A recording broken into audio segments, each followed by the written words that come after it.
This video is an addendum to my recent Olde Timey Book review, where I looked at The Art of Photoplay Writing by Harold Weston, published in 1916. This was the first dedicated guide to the topic of screenwriting published in the United Kingdom, and I mentioned in that review how Harold Weston includes, for the aspiring film scenario writer, an example film scenario that they can use as a sort of model, not in terms of genre or necessarily style as such, but to see how one structures a film scenario. The film scenario that he used was one of his own writing, and it was for the film Shadows 1915. The interesting thing for me, at least, is that as this film, Shadows, is lost, this means that the example scenario that Harold Weston includes in The Art of Photoplay Writing is all that's left of its narrative. The film can no longer be seen, but because of his book, its plot, its narrative can be read, and read in the terms he wrote it for use for the filmmakers, for the actors, so that they understood his plot and could take it from prose to screen. As this is all that is left of this lost film, I thought that maybe out there might be a few of you who are interested, like me, in the subject of lost films, and might like to hear the scenario off the page. I didn't have nearly enough time in the Olde Timey Book review, although I did give a couple of example scenes, but I thought this video would be dedicated to a read-through of Shadows. So, without further ado, let me begin. Shadows, a photodrama written and produced by Harold Weston. Synopsis. I should note, I know I said without further ado, the scenario begins with some front material. It has the synopsis, the cast, including character profiles, as well as a note on the set design. So I will go through these first before we get to the actual plot of the film. Shadows, a photodrama written and produced by Harold Weston. Synopsis. Creda, a young modiste, is turned out of her employment for rudeness to a customer when she is overtired by the strain of a long day's work. She is driven into the streets as her salary was barely sufficient to support her when in employment. She meets Sally, a lady of apparently independent means, who sympathises with her and takes her to her flat, thence to a nightclub, where she meets Vivian, a young undergraduate who has just finished his career at university. Vivian is expected by his parents to marry his cousin, Millicent. Vivian falls in love with Creda, and Creda, at the end of her resources and egged on by Sally, lives with Vivian. The ideality of the union is touched upon, but the power of convention is too strong for such a flower to exist, and Vivian's parents commence to exert their control. Vivian is struck by his father on a visit to the paternal home, and Millicent, in the meantime, whilst Vivian is lying ill at home, visits Creda and convinces her that she is ruining her cousin's life. Creda leaves the flat and disappears, and Millicent returns to tell Vivian what she has done. Vivian, ill and distraught, leaves the house with Millicent, who insists on accompanying him, to arrive at Creda's flat to find her gone. Vivian breaks down, and the impression is left that he returns to Millicent. The theme is that convention being too strong to fight, one must merely submit or be broken. Creda's end is symbolised by showing her standing with drooping head in a large query mark. Shadows is the play of any young man and any young woman, the one with financial resource, the other without. So that's a synopsis of the entire plot. We now have a description of the cast and the characters. Sir William Rodney, A.V. Bramble. Lady Rodney, his wife, Miss Shelley. Vivian, their son, Henry Hargreaves. Sally, Una Venning. And Creda, Fay Temple. Sir William Rodney, man of affairs typifying the middle class in general, A casual husband, fond of his son, if his son is disposed to carry out his wishes. Neither good nor bad, he is what opportunity and circumstance have made him. Lady Rodney, weak and inoffensive, giving way to her husband for the sake of a peaceful life, having assisted in making her husband's social life, she is now terrified at his greatness. She is typical of weakness, strong only in her love for her child. Vivian, a public schoolboy, clean, healthy, and generous, understanding as little about the relations of the sexes as does the average youngster. Sally, a decadent through force of circumstance, a lady whose moral fibres have become warped, evil only through necessity, whose natural impulses are generous and warm, but whom society has made to blind herself regarding her mode of life. Creda, this character typifies youth, optimistic, cheerful, knowing little and caring less about life in general, happy when life is rosy, sad when life becomes drab-coloured. Creda might have been ideally happy, married to a parson with 100 a year, a thoroughly English girl of the lower middle classes. So those are the characters we are to meet in Shadows. This next section is titled Furniture, but it might be more useful to think of this as set design. Furniture. The furniture in Sir William Rodney's house should be typical of the family.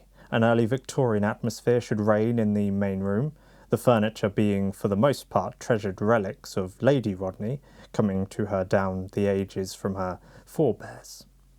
Here and there should be touches of expensively decorated modern furniture, neither in good taste nor bad, merely uninteresting. Flowers should decorate the tables. The oak settee in the window should be heavy, as should the rest of the furniture used. During the day scenes, the light should come from the window upstage to the left. During the evening scenes, from the firelight or the electric bracket above the centre of the room. The furniture in Creda's flat should be light, bright pictures should be on the walls, and flowers in plenty. Dainty cushions should be upon the settee, and the lightest carpets used. Light chintz curtains should decorate the windows at right of the stage, and a bowl of flowers be placed before it. The lighting of the room in daytime should come from the window, whilst for the evening scenes the light should come partly from the electric globes on the walls, and partly from the adjoining room. The remaining scenes will suggest their own furniture. With this brief synopsis, the character profiles, and a note on the furniture out of the way, we now get to the scenario of Shadows. Shadows, Part 1. Subtitle: I have a story to tell, O ye with feet of clay, and I would carry ye with me into the country of dreams where my fable was given birth. See ye with my eyes, understand ye with my understanding, and so, until my people have passed away into eternal night, shall ye sorrow with their sorrows, and joy with their joys. Forget ye that my feet too are of clay, and imagine that God implanted wings to my heels, that I might soar into the kingdom of dreams, and, returning, chain my story to the earth. Come. Second subtitle: The Street of the Shadows. Scene 1. The Street of the Shadows. A mean street, lighted only by the rays from a glaring lamp in a public house, and the semi-transparent light from a broken luminant in a street lamp. An atmosphere of gloom and discontent pervade the road, which is heightened by a thin, drizzling rain. No person is visible, but the shadows of the women of the night are cast upon the wall, which is only broken by a pair of drab doors and a window shaded by an old, dark-coloured blanket. Sin is stamped indelibly upon the abode of the foolish virgins. As the shadows pass and repass, a man's figure is cast upon the wall every now and again, until at last the street is empty, desolate, and alone. A pause. Another shadow appears at the far end and slowly comes toward the camera. As yet only its shadow is seen, but soon it passes before the lens, pausing for a moment, then, with a cry of terror, is gone. The figure is Creda. 6:30 p.m. Day dress. Scene 2. Room in Sir William's house. Sir William and Lady Rodney are sitting over their teacups and chatting. Sir William has a newspaper on his knee and is laying down the law concerning the political outlook. Lady Rodney is dutifully listening. Maid enters and hands letter to Lady Rodney. She takes it and reads. Letter on screen. My dear Auntie, of course I will come and dine with you to meet Vivian on his return from Oxford. I have been looking forward to it for so long. Your affectionate niece, Millicent. Resume. Lady Rodney hands the letter across to Sir William, who glances at it and smiles. He desires his son to marry Millicent, as does Lady Rodney. Footman appears carrying a bag. Vivian enters in his overcoat and is carrying hat and stick. He embraces his mother and shakes hands with his father. Lady Rodney asks him to send his overcoat away, but Vivian says he has an appointment and must leave almost immediately. Lady Rodney presses him to stay. Subtitle, Vivian, I have promised to meet some of our men at my club for a farewell supper. He glances at his watch. His mother hands him Millicent's letter, and he smiles in a superior manner and returns it, saying, sorry. Sir William tries to persuade him to stay. Scene 3. Interior of a cheap city cafe. Creda enters, wearily, glances at people and goes to table, looks at menu, takes purse from pocket and counts coppers. Close-up of purse and a few coppers in Creda's hand. Resume. Waitress appears and takes order. Creda wearily looks around her. Scene 4. Room in Sir William's house. Vivian is still chatting while his parents listen. He signifies he must leave room to dress, is about to do so. Footman announces Millicent. She is in evening dress. Her first smile is for Vivian. Greetings. She is told Vivian has an appointment, and her face shows her disappointment. Vivian exits to dress. Millicent looks after him. Bus. Scene 5. Interior of cheap cafe. Creda is taking tea from waitress, who also deposits beside her some cakes. Sally enters and looks round for a seat, sees an empty one beside Creda's table, takes it and sits, looking at Creda's soiled clothes a little contemptuously. Close-up of Creda, bus. Close-up of Sally, bus. Scene 6. Interior of Sir William's room. It is empty. Lights are down. The only illumination comes from the fire, which leaves the background in shadow. Vivian enters, and a flood of light enters door as he opens it. He crosses to fire and stoops to light his cigar. Millicent enters and crosses to him. Bus. Vivian starts, and Millicent laughs and lays her hand on his arm affectionately, saying that she saw him enter and wants to talk to him. He says he is in a hurry. Millie appears very disappointed. Subtitle, Millicent. Must you go?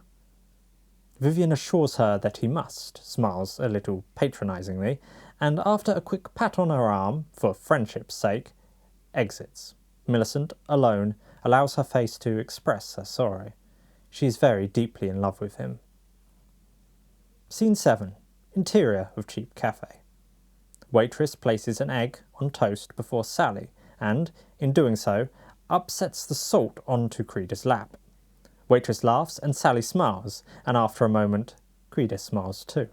Waitress replaces salt, and Creda and Sally fall into conversation. Scene 8.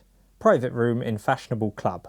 8 or 9 men are assembling. Vivian enters and is greeted boisterously. All sit at table.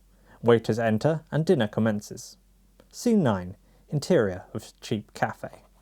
Creda and Sally conversing. Sally very curious as to why Creda is taking tea in such shabby clothes. Sally asks her, subtitle, Sally, what are you doing in here? Creda, recollecting her position, buries her face in her hands and almost breaks down. Sally tries to comfort her, and after a while Creda commences to tell her story. Creda speaks. Subtitle, Creda's story. Creda is seen speaking a little brokenly. Fade this scene through into Scene 10. Modeste room in elegant milliners. Creda with several girls in gorgeous dresses, standing, talking. Creda looks ill and weary. Customer enters with the head of the department and gazes insolently at Creda. Creda is called over to show off the dress she is wearing.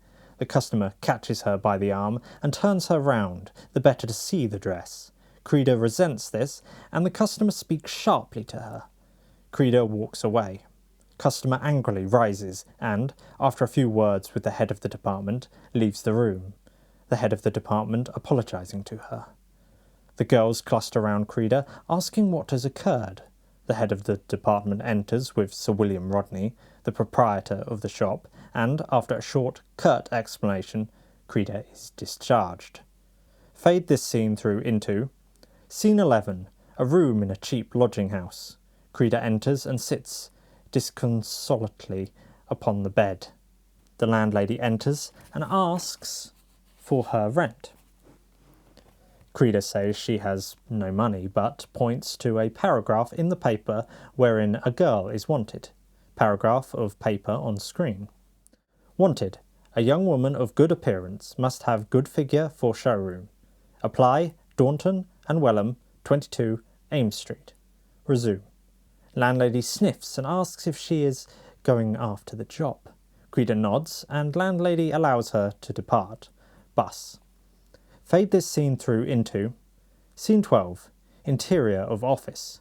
Manager dictating notes to his typist. Office boy enters with a message. Manager shakes his head. Office boy exits, returning with Creda, who has insisted on seeing the manager. She asks for the situation. Subtitle. Manager. Fixed an hour ago. Manager continues dictating, and Creda is forced to depart. At her exit, fade this scene through into Scene 13. A room in a cheap lodging-house. Landlady tidying up room. Creda appears and is asked if she has succeeded in getting work. Creda shakes her head. Landlady tells her she must go. Creda starts to collect her things, but is stopped by the landlady, who claims them for the rent due. Creda slowly exits. Fade this scene through into Scene 14, interior of cheap cafe.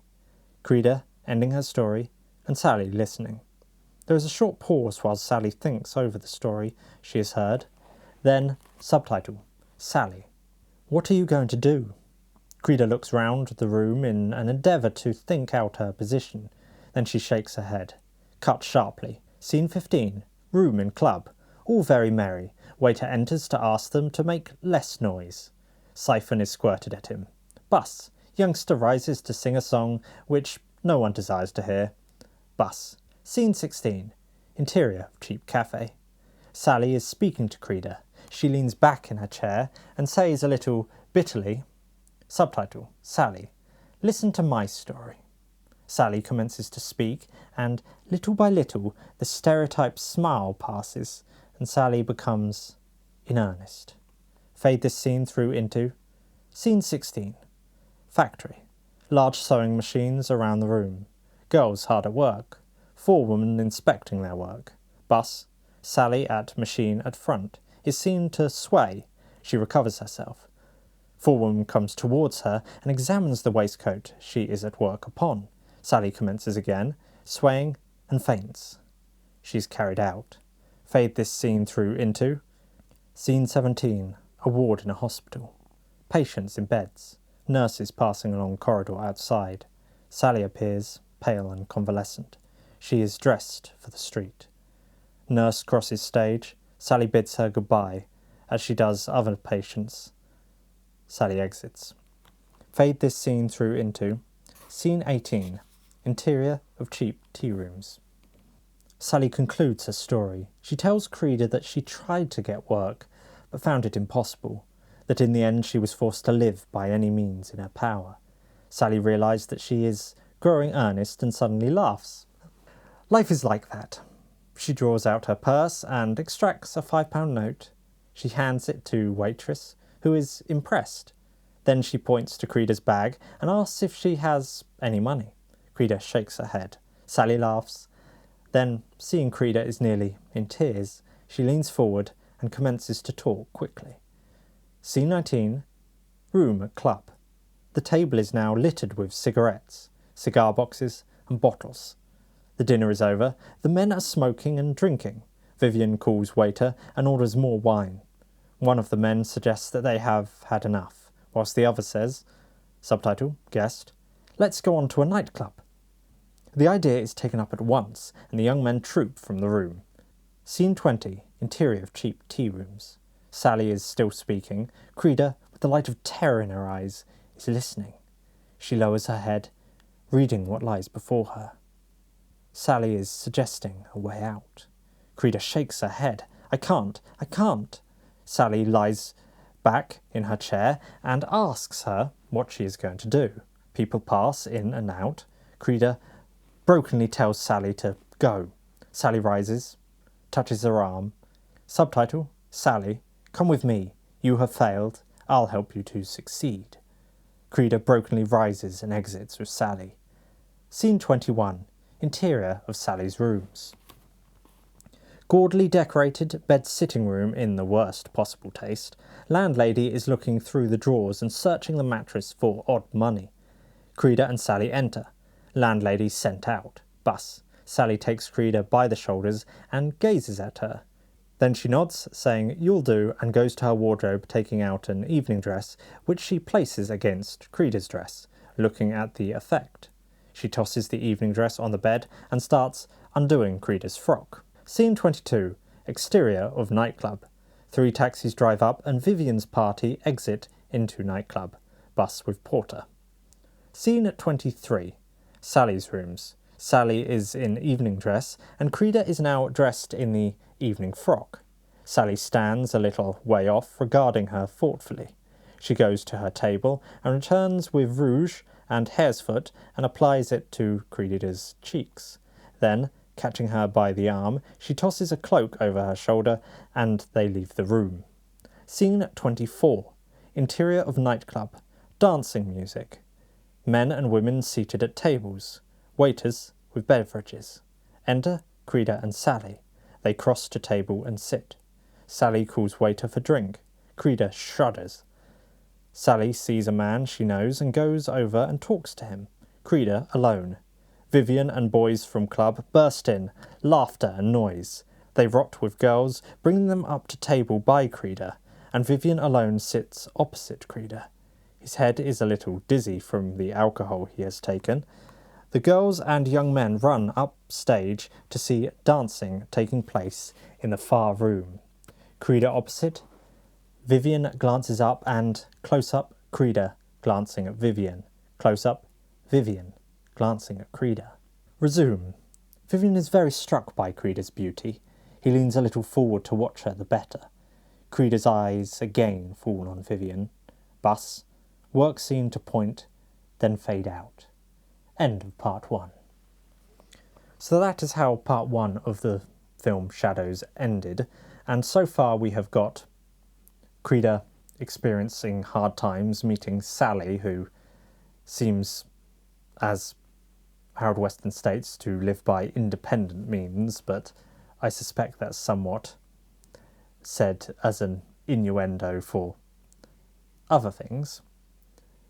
The opening scene, as I mentioned in the review, was in fact cut from the final film as it was too suggestive. This was the Street of the Shadows scene, where you get the Women of the Night's shadows on the walls and men's shadows coming along, and slowly they depart in pairs, clearly suggesting prostitution. This is why, because it was so suggestive, it was likely cut. So seeing the film, the audience most likely got that original subtitle, that very wordy one, and then we went straight to Sir William Rodney's house.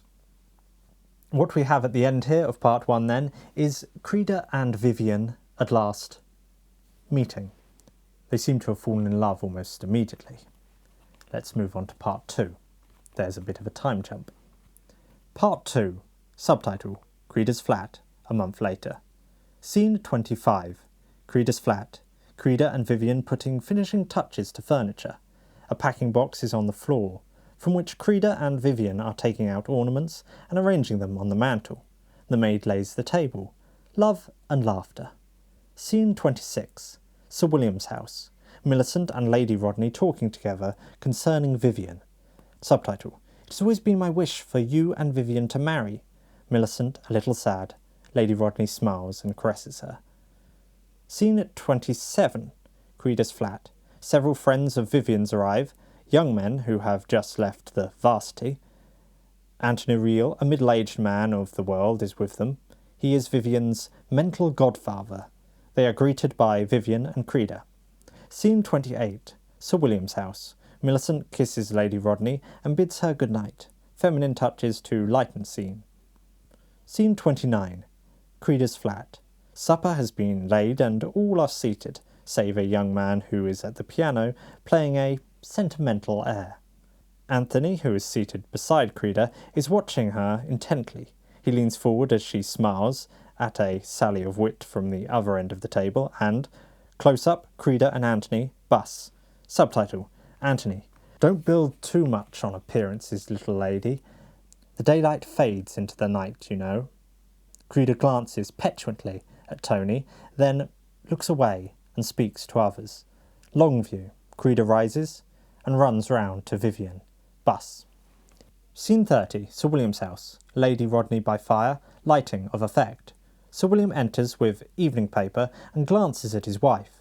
Light comedy over his chair, in which Lady Rodney is sitting. Sir William sits, and after, bus. Subtitle: Sir William: What has become of Vivian these last few weeks? Lady Rodney shakes her head sadly. They discuss for a while without arriving at a conclusion as to where Vivian can be spending his time.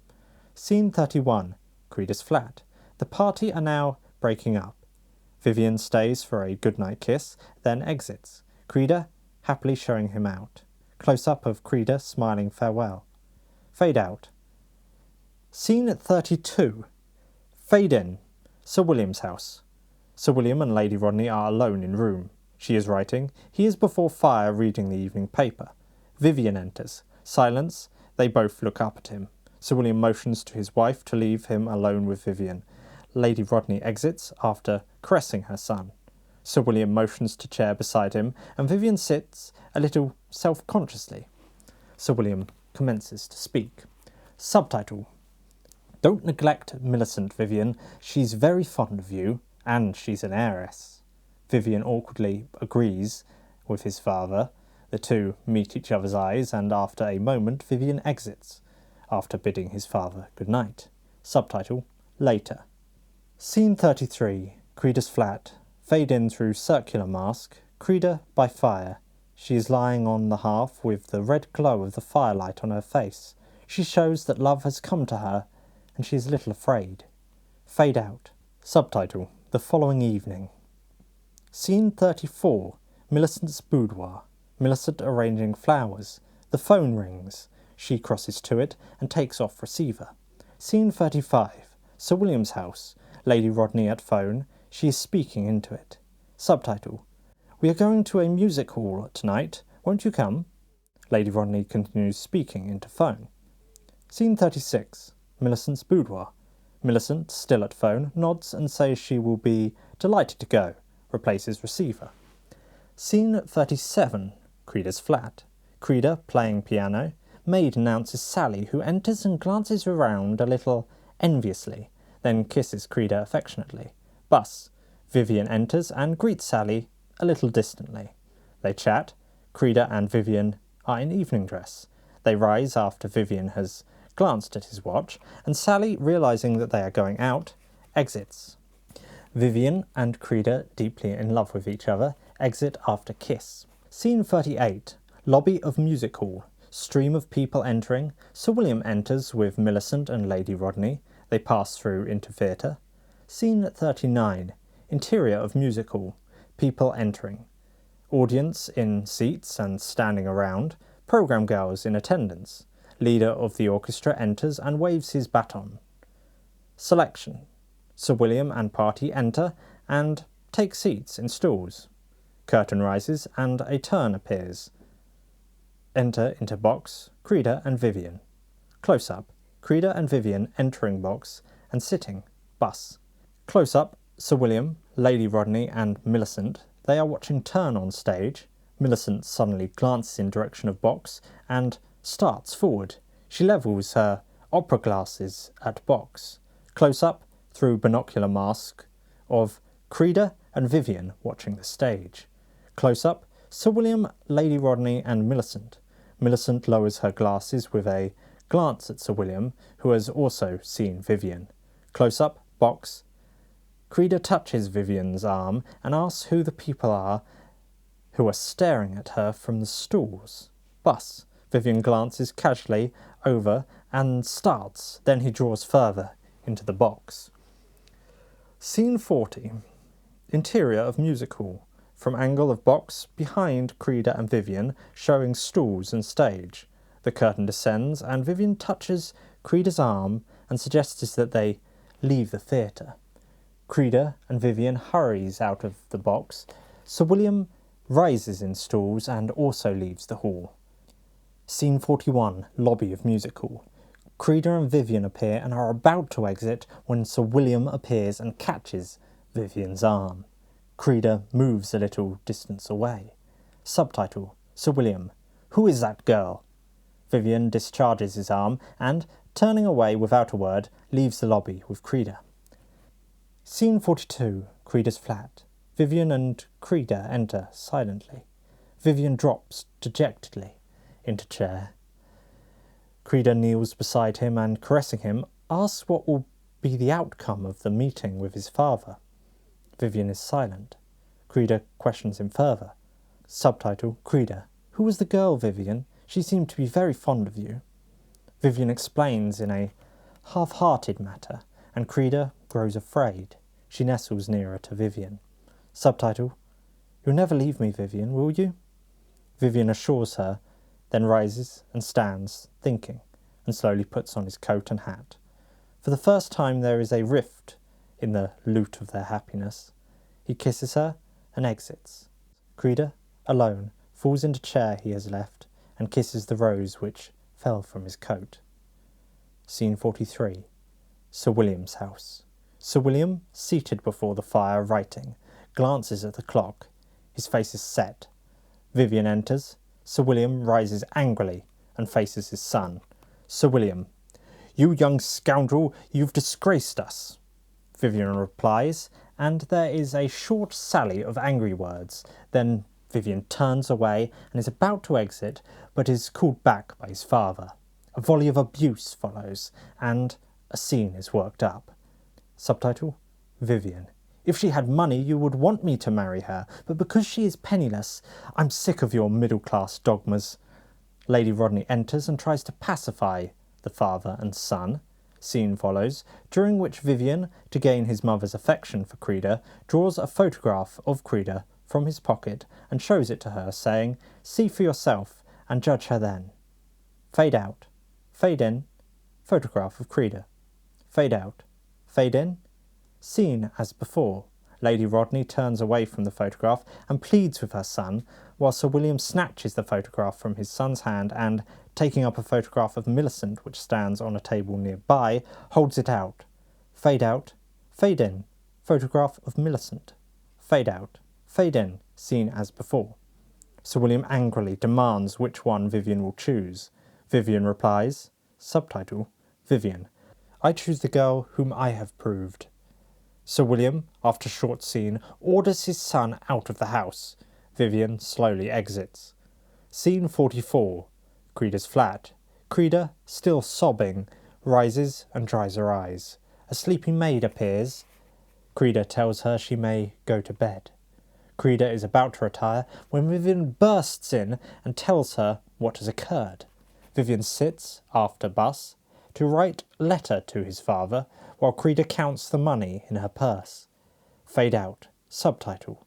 The following morning. Scene 45. Sir William's house. Sir William enters to Lady Rodney. They are cold and formal with each other. Sir William has a letter in his hand. He hands it to Vivian's mother. She reads. Letter on screen. Father, when you are ready to apologise for your remarkable conduct to me, please write to me at above address. Vivian. Vivian's mother hands the letter back to Sir William with a hopeless gesture. Sir William tells her that he is not going to allow the hussy to ruin his son's life, and that he is going to buy Vivian off.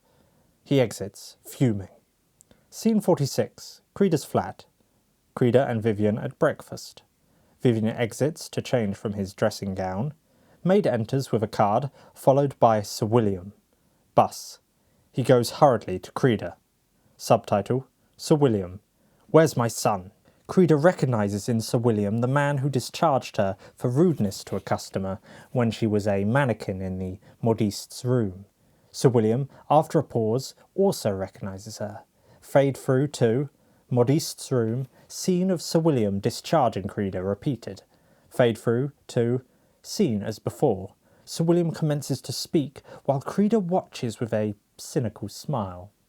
Suddenly he draws his chequebook from his pocket and places it on the table. Subtitle: How much? Creda turns away and opens the door, waiting for Sir William to go. Sir William walks up to the door and closes it. He walks back to table with Creda and, in a conciliatory manner, commences to discuss the situation. Vivian enters at door at back, unperceived, and is about to speak when he recognises his father and remains still. Creda is speaking broken-heartedly. Subtitle: Creda. If I let you drive me out now, I should have to face... Fade out. Fade in. The street of the shadows. Fade out. Fade in. Scene as before. Creda buries her face in her hands. Sir William bends over her, again with his chequebook in his hand. He speaks eagerly and pleads with her to leave his son, saying she is ruining his life. Subtitle: Sir William. If you love my son, go back whence you came. Creda, staggered at the thought of spoiling Vivian's future by remaining with him, is about to go. Sir William, seeing that he is about to win, asks if she will leave at once. Creda slowly nods. She will not harm Vivian if she can assist him by going. Vivian comes slowly down and takes her in his arms, saying that she will not go, that he intends to fight his father to the end. Sir William realises that further fight is useless and, taking up his hat, leaves the room. Fade out. End of part 2. So now is the real drama of the piece. Will Creda and Vivian stay together? Well, we know the answer to that, but still, the journey is interesting. There are a few pieces in that section, though, that I was a bit confused by. In particular, there's part where it says light comedy over his chair in which Lady Rodney is sitting. But there's no answers on the page. I would have to see the film to know them more. But it is lost. Let's continue with part 3. We're really in the drama of the moment now. Part 3. Scene 47. Creda's flat. Creda and Vivian at lunch. Maid shows in Isaacs, a jeweller. He is greeted. Creda takes off necklace of pearls, and Vivian hands him a signet ring. Isaacs appraises them and argues about price to be paid for them. Scene 48. Sir William's house. Sir William and Lady Rodney in room. They are both looking careworn. Lady Rodney regards her husband silently for a time, then she comes over and places her hands on his shoulders. Subtitle: Lady Rodney. Send for him, William. Sir William shakes his head sadly. He tells her that it would be no good, but at her continued pleading, he goes to the writing table. Scene 49. Creda's flat. As before, Isaacs at last decides on a price for the jewellery and pays the money over in banknotes. He exits. Vivian, overjoyed, kisses Creda and, subtitle, Vivian, I'll run over and book seats for a theatre. Vivian exits and Creda remains sitting at table, wondering where she and Vivian are drifting. Maid shows in Anthony. He comes down to her and she greets him. He asks her why she is sad. Creda tells him she fears she is harming Vivian. Subtitle: Anthony. Laugh and love, little lady, for you can never be sure of the morrow. Creda, sad. Anthony giving her advice. Scene 50. Sir William's house. Sir William still writing. He seals letter and rings bell. A moment later the butler enters and takes the letter. Subtitle: Sir William. Send this by hand. Butler exits with letter. Lady Rodney gives sigh of relief. Millicent is announced and enters. Sir William and Lady Rodney, bus, of watching her covertly. Scene 51. Creda's flat. Anthony and Creda talking. Anthony is speaking, and Creda's face shows that she is suffering. Subtitle: Anthony. Nature is cruel, it makes the man strong that the woman may be weak, and then the end is near. Creda questions Anthony and asks why he talks to her in that strain. Before Anthony has time to reply, Vivian enters. He greets Anthony and gives the theatre tickets to Creda. Creda brightens the moment Vivian enters. Anthony is about to bid them goodbye when Sir William's butler is shown in. All surprised, Vivian takes the letter from the butler, who watches Creda questioningly. Vivian reads the letter. Letter on screen. Vivian, come back to us. Your father. Bus. Vivian stares before him, trying to think out what he is to do. Creda, seeing that he is troubled, peeps over his shoulder and reads the letter. Bus. Vivian hands the letter to Anthony with a shrug. All watch Anthony while he reads. Subtitle. Anthony. You must see him. Creda draws slightly back and drops onto the settee. Vivian nods to butler, who exits with bow. Anthony nods to Vivian, and after Bus exits, Vivian gets into his coat and takes up his hat, without looking at Creda. Creda goes quietly to him and lays her hand on his arm. Subtitle. Creda. Come back to me soon. Vivian bends and kisses her and goes slowly toward the door. At door he turns and again kisses Creda. Bus. Fade out. Scene 52. Sir William's house. Fade in. Sir William alone. Vivian enters. There is an awkward pause, then Sir William comes forward and takes his son's hand and leads him to a chair. They both sit, and Sir William commences to speak. A reconciliation follows. Then, gradually, the paternal overpowers the conciliatory, and Sir William says, Subtitle. Sir William, you will leave this creature, and I will make provision for her. Vivian fires and replies angrily to his father. Sir William pleads, but gradually a storm develops.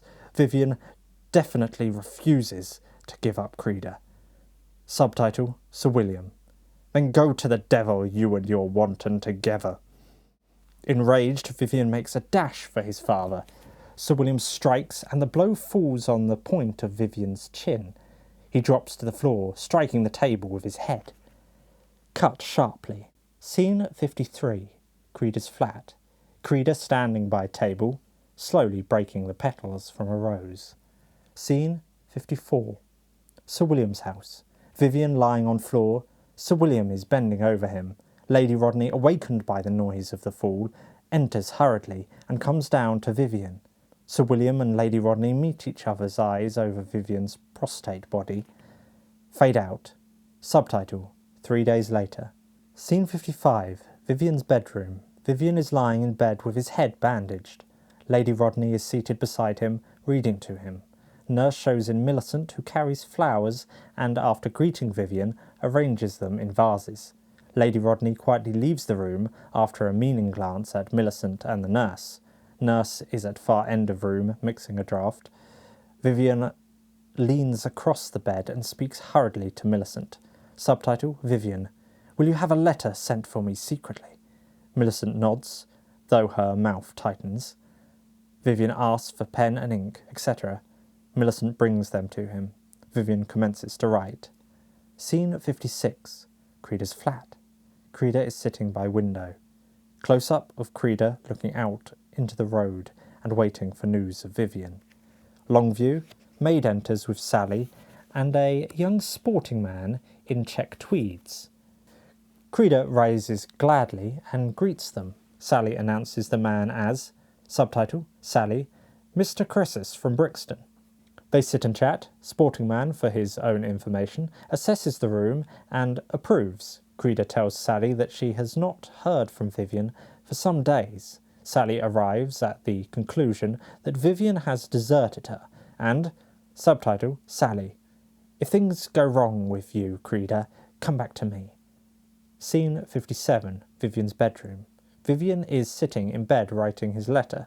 He seals the envelope and hands it to Millicent, who takes it and rises, glancing a little petulantly at Vivian. Millicent exits with letter. Scene 58. Corridor. Millicent appears from bedroom. She looks at the address on letter. Address on screen. She pauses and thinks, then a flush spreads over her face. She's seen making up her mind.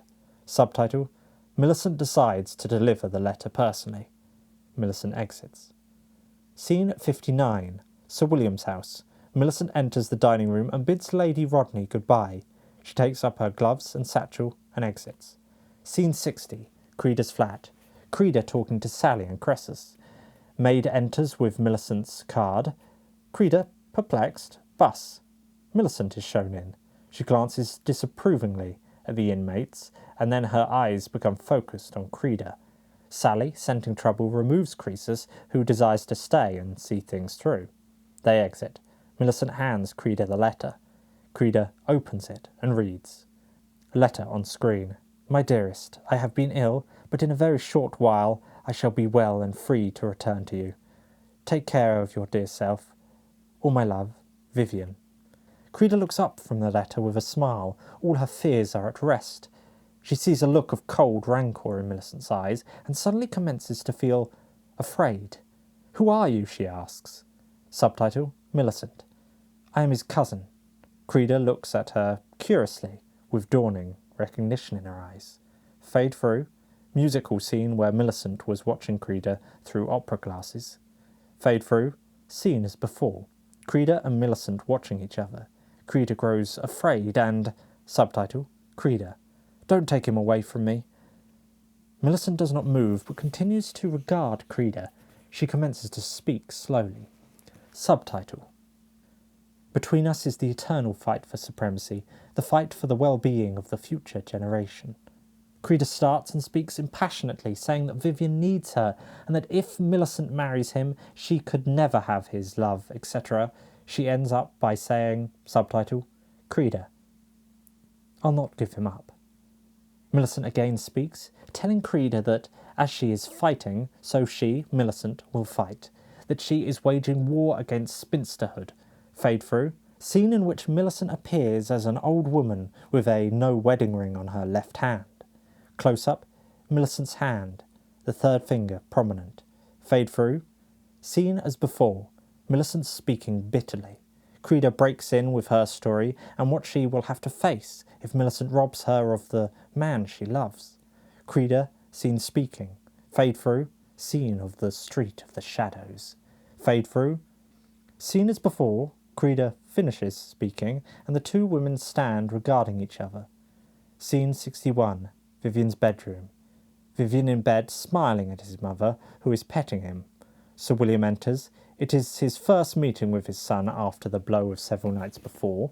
The atmosphere becomes a little strained. Sir William sits at the foot of the bed, and the strained atmosphere is broken. They talk. Scene 62. Creeda's flat. As before, Millicent is talking rapidly. She ends her speech with, subtitle, Millicent, you are an outcast. You have thrown away the mystery of your womanhood. Creeda falls sobbing upon settee. Millicent still speaks after pause, then goes contemptuously towards the door. She pauses and looks back. Her heart softens a little. She returns and bends over Creeda. Subtitle, Millicent. Poor girl. Convention must always win in the end. For a moment, she stands looking down over Creeda. Then she exits. Fade out. Scene 62. Fade in. Vivian's bedroom. Sir William is still chatting as before. Lady Rodney is beaming on her son. Nurse enters with Millicent. Vivian looks up, anxiously. Millicent nods. Scene 63. Creeda's flat. Creeda is sitting by a table with a bag packed. She's dressed in the clothes in which we first saw her. She is writing a telegram. She calls the maid and gives her instructions, handing her the telegram and some money. Creeda, at the maid's exit, cries a little, then takes a last, long look around the room, removes a ring from her finger, and lays it on the table. In a vase is a faded rose. Creeda takes it up, and the petals fall. She stands, looking at them wistfully, and then, after bus, exits. Scene 64. Vivian's bedroom. As before, Sir William and Lady Rodney are leaving the room. The nurse gives Vivian medicine and exits into a room beyond, leaving the communicating doors open. Vivian catches Millicent's hand, asking her about the letter. Subtitle, Millicent. I delivered your letter myself. Vivian starts and questions Millicent concerning Creda. Millicent, seeing how deeply Vivian is in love with Creda, becomes a little scornful. In the room beyond, a maid is seen handing a telegram to the nurse, who enters the room and gives telegram to Vivian, who tears it open and reads, telegram on screen. They are quite right, Vivian. Convention is too strong for us. Be good to her. Goodbye. Creda. Vivian starts angrily up and shows telegram to Millicent, demanding to know what it means. Millicent is forced to tell him all that has occurred.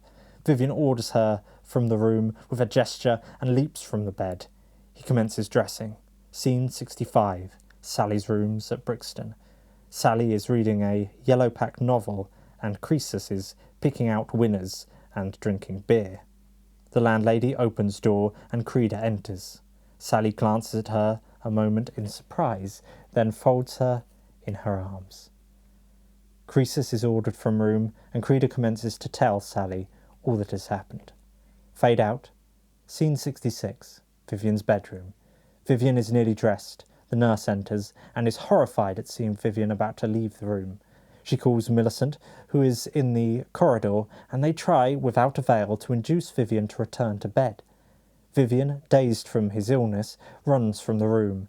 Millicent, following, says, subtitle, Millicent. I'm going with him. Fade out. Scene 67. Fade in. Creda's flat. The room is empty, as Creda left it. Maid enters with Vivian and Millicent. Maid exits after being questioned by Vivian. Vivian glances broken-heartedly around the room and falls onto the settee, staring before him, his eyes alight upon the fallen rose petals, and he takes them up and slowly lets them fall. Millicent comes up behind him and lays her hand on his shoulder. He glances up, touches her hand lightly with his fingers in thanks for her sympathy, then leans forward, burying his face in his hands. Scene 68. Street of the Shadows. Subtitle. And then the end. Fade in. The shadows play to and fro on the walls of the sordid dwellings of the street. No change is apparent from the earlier visions of it. Past the camera, and advancing to the end of the street, appear Sally and Creda, and only corporeal figures in the land of shadows. They pass along the street and are lost to sight. Fade out. Scene 69. A black cloth, in front of which is a large question mark. Creda's head is seen through it, her eyes gazing downwards. The symbol of the problem of the eternal feminine. The end. As I said in the review, it's quite a downbeat ending, and Harold Weston was very much one for moral problem plays. Shadows appears to me fundamentally, as Weston says in the synopsis to his scenario, about convention and how one cannot escape it, which is quite a bleak outlook. But equally, it seems to me a very of its time and very English message. One cannot escape one's class background, certainly not in the 1910s. It wasn't nearly as fluid. If I'm perfectly frank, while I enjoy romance films and TV shows, particularly K-dramas and C-dramas, I'm not really one for the sort of ending where they don't end up with each other. Apart from perhaps the Japanese film what was it called? We Made a Beautiful Bouquet? Something of that sort. That made clear at the start they weren't going to be together, and it works. But Shadows, to be honest, if I saw it in the cinema, I would be a tad disappointed, and I'd probably only see it the once. Nonetheless, the scenario is interesting as an example because it is that of a lost film. And the fact that we have access to this scenario for a lost film is, to me, meaningful. It must be remembered that the context in which we're offered this scenario is in a guide to photoplay writing, to scenario writing, screenwriting. And this means that it is there to serve as a model for scenario writers in the 1910s so that they can understand the structure of film writing. And I think we definitely get plenty of details, such as how to write close-ups in, how to set out a scene. I did not mention it when I was reading, but throughout there are little time markers. I only stated the first, but that way you get a sense of both the time of the day, such as 7:30 p.m, and then it states what the characters are wearing. So Creda and Vivian in evening dress. Just for reasons of reading flow, I decided to leave those out. But they're quite important, I suppose, when one thinks about the structure, because the time of day will tell you what sort of lighting you want for a scene, such as, is the scene lit by the firelight of the room, or is it lit by the light coming in the window? So what are your thoughts on Shadows 1915? If you were living in the 1910s, would you have gone to see the film? Or if you were in the cinema one evening and it played in amongst the programme, what would be your feelings about it? Would you still be thinking about it as you left the cinema? Would you have found it meaningful? Would you have taken issue at some of its message? Would you have sympathised with the characters? I hope that those of you out there who, like me, have an interest in lost films have found something they can take from this read-through of a silent film scenario. From it, from the wording, from how Harold Weston sets out a scene, his sometimes very brief descriptions, but also the touches of emotion in the text, such as Creda burying her face in her hands, or even the poetic elements, such as the rose in full bloom when they are in love, but at the end being dead and the petals falling to the ground. There's a lot of visual imagery that is provided, even though obviously the scenario is text, but we understand what Harold Weston intended to put on screen, even if we no longer have the final film that came of it. If you're interested in lost films, then I have a series here on Phantasoscope titled Lost Film Fridays, very literal, where every Friday I post a little short talking about the story of a lost film, the story it told, and the story of its production. Thank you again for joining me on this read-through of Shadows, 1915, a scenario of a film that is lost. I will leave you with Fade Out, the end.